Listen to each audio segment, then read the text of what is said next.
Let's break down some Arizona Wildcats basketball. David Kelly joined in studio by Corey Williams, U of A basketball class of 1996. And Corey, the play of Brandon Ashley of late, named MVP of the Pac-12 Tournament, averaging 19 points over the last 5 games. And right now, not only is he starting to score, but he's starting to score from everywhere. And I want to illustrate some of what we're seeing right now from Brandon Ashley. And let's start with the low post here, Corey. And Brandon is really starting to win the one-on-one matchup, as we see right here. And that's a large part of his game, to really take control and exert his force on the low block. This is the biggest change for him. No longer is he floating around. He's turning, making the aggressive post up, calling for the ball, taking advantage of his size and mismatches, getting to the rim. Way more aggressive. Guys are happy to run the offense through him. Shooting 71% is he over these last 5 games, in which he's averaging 19 points. And when you're aggressive on the low block, what's going to happen? Well,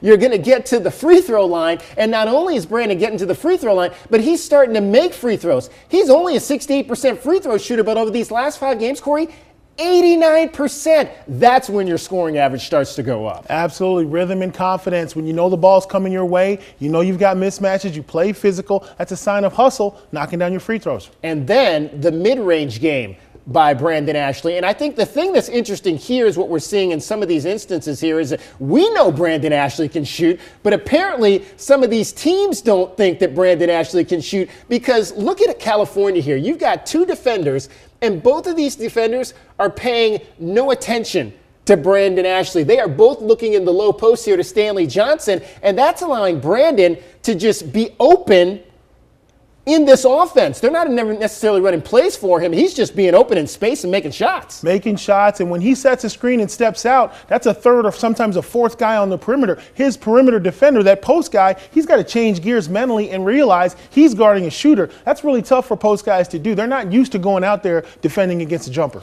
And finally, the Cats in the zone. And that's one of the things that we've seen them have problems with over the last couple of seasons, is the zone offense. And we saw this a lot from Aaron Gordon last year, is the 4-man kind of just running this middle here. We're going to see Brandon here kind of hedge a screen here for TJ McConnell, but really what's important is you're starting to see him in the zone just kind of work this middle area here and then find scoring opportunities. What's important about that 4-man being able to work the middle of the zone? It's the most trusted part of the zone offense. What he does with the ball in the middle at the high post, that's crucial. Passing it out for threes, taking it strong to the rim. He has to make great decisions. His teammates obviously trust him. They give him the ball in traffic, surrounded by a lot of players, and he's still making plays. Arizona's losses came against teams that played his zone.